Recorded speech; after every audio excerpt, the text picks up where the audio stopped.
পশ্চিমবঙ্গের বিভিন্ন জেলার সংরক্ষিত কোটাগুলোতে ভিন রাজ্য থেকে আসা কিছু মানুষ ভুয়ো নাগরিক পরিচয়পত্র এবং ভুয়ো উপজাতি শংসাপত্র বানিয়ে কেন্দ্রীয় আধা সেনা এবং পশ্চিমবঙ্গের বিভিন্ন জেলায় সংরক্ষিত কোটায় আসন দখল করছে। এমনই অভিযোগ জানিয়ে কোচবিহারের রাজপথে বিক্ষোভ মিছিল করে জেলাশাসক অরবিন্দ কুমার মিনার কাছে স্মারকলিপি দিলেন বাংলা পক্ষ সংগঠনের কর্মী সমর্থকরা। সংগঠনের শীর্ষ পরিষদ সদস্য রজত ভট্টাচার্য জানান, বিভিন্ন রাজ্য থেকে আসা অনেকেই ভুয়ো শংসাপত্র বানিয়ে দিনের পর দিন আমাদের রাজ্যে কোটায় থাকা কেন্দ্রীয় আধা সেনা বাহিনীতে যোগদান করছেন। কিছু অসাধু কর্মী রয়েছে যারা দিনের পর দিন টাকা নিয়ে এইসব কাজে সামিল হয়েছে। এরপর থেকে আমাদের রাজ্যে এমন কোনো নিয়োগ হলে আমরা রাত জেগে এই ভুয়ো শংসাপত্রদের ধরিয়ে দেব এবং পুলিশের হাতে তুলে দেব। শুনবো রাজপথে মিছিল করতে আসা বাংলা পক্ষের তরফ থেকে রজত ভট্টাচার্য আর কি বললেন। কেন্দ্রীয় আধা সেনা সিএপিএফ এতে বিভিন্ন দপ্তরের যে নিয়োগ পরীক্ষাগুলো হয় তাতে এই রাজ্যের যে কোটা, সেই রাজ্যের কোটায় বাইরে থেকে বিহার, ইউপি, ঝাড়খণ্ডের ছেলেরা ফেক ডোমিসাইল এবং কাস্ট সার্টিফিকেট। আপনার প্রয়োজনীয় যে কোনো মাপের প্লাস্টিকের বোতল থেকে শুরু করে মাল্টিপারপাস জার স্বল্প মূল্যে পাইকারিতে পেতে যোগাযোগ করুন কোচবিহার চকচকা ইন্ডাস্ট্রি হাবের অন্তর্গত দাদাভাই সমিং এবং মা মনসা ভ্যারাইটিসতে। প্রোভাইডার মনোরঞ্জন দে। যোগাযোগ নম্বর 8163299040 এবং 7407529986। নিয়ে আমাদের রাজ্যের ছেলে মেয়েদের চাকরিগুলো বছরের পর বছর ধরে খাচ্ছে।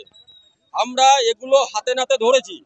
এই রাজ্যের বিভিন্ন এসডিও বিডিও অফিস থেকে টাকার বিনিময়ে এক শ্রেণীর দুর্নীতিগ্রস্ত ক্লার্ক এবং দালাল চক্র মিলে আমাদের হাজার হাজার ছেলে মেয়ের চাকরি প্রত্যেক বছর ইউপি বিহারের ছেলেমেয়েরা এখানে এসে ফেক ডোমিসাইল সার্টিফিকেট বানাচ্ছে, ফেক কাস্ট সার্টিফিকেট বানিয়ে চাকরিগুলোকে এরা দখল করছে।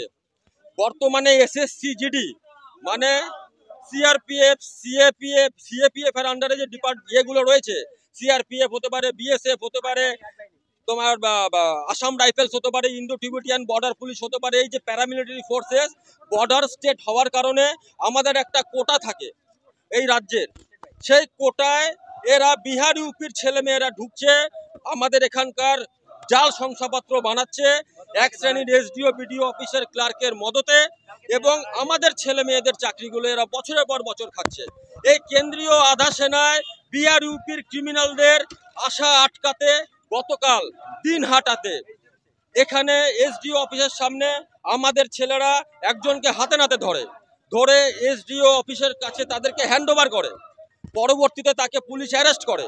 সে আরো 5 জনকে নিয়ে এসেছিল যার কাছে ফেক ডোমিসাইল এবং কাস্ট সার্টিফিকেট এবং এই রাজ্যের ফেক আধার কার্ড, অন্যান্য পরিচয়পত্র আছে, যেগুলো সব বাজেয়াপ্ত করা হয়েছে।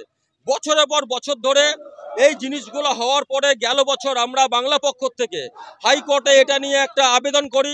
আমরা বিভিন্ন জায়গায় আমাদের ছেলেরা এদেরকে হাতে নাতে ধরি। হাইকোর্টের আদেশে সিবিআই তদন্ত চলছে এবং এটা গেল বছরের ঘটনা। এবছর আমরা চাচ্ছি এই ফেক ডোমিসাইল যে চক্রের মাধ্যমে ইউপি বিহারের ক্রিমিনালরা আমাদের রাজ্য থেকে এসে করে নিয়ে যাচ্ছে, সেটা অবিলম্বে বন্ধ করতে হবে। আজকে জেলা শাসককে আমরা কুচবিহারে যেরকম ডেপুটেশন দিচ্ছি, আমরা এই রাজ্যের সবকটা জেলাতে আমরা জেলা শাসক, এসডিও অফিস, বিডিও অফিসে গিয়ে এই ডেপুটেশন কর্মসূচি করব।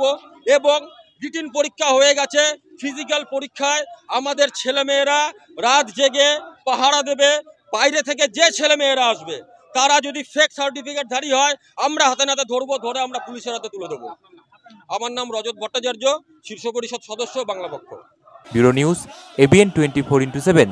সঙ্গে থাকবেন।